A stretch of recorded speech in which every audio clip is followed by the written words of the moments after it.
Oblivion. It's a fifth volume in the Power of Five series. It's a book that stands alone.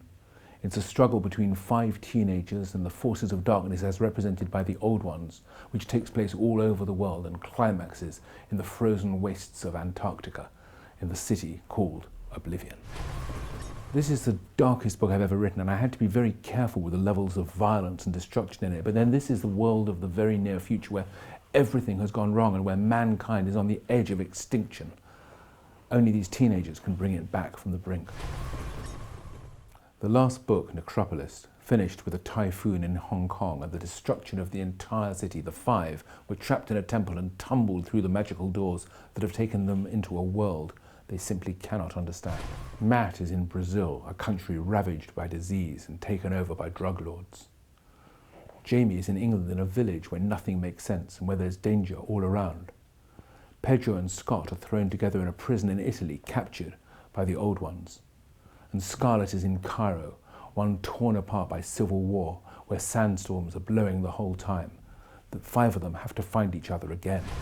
All five characters have great journeys to make in Oblivion, but Pedro was the most interesting one to write for me, trying to come to terms with this street urchin from the streets of Lima, faced with such danger and so much to overcome, and somehow, maybe, winning through at the end. If I could have one of the powers of these teenagers, I think it would be telepathy. I'd love to be able to read people's minds and get inside their heads, which I suppose in a way, as a writer, is what I'm doing anyway. I loved creating the monsters in Oblivion, the fly soldiers, the shape changers, the fire riders, the Old Ones themselves, chaos, and the battle at the end in the wastes of Antarctica. That was really something to write. You know, I visited every location for this book. Cairo, of course, Brazil, Antarctica, America, Italy. And what I found really exciting was to take these places as I know them and to twist them into this world that might be coming our way and to make them deadly and dangerous. Oblivion is a very personal book to me. If you're watching this and you're young, my message to you is you're about to inherit a world that we, my generation, have comprehensively screwed up. It's your job to make it better. That's the theme of the book.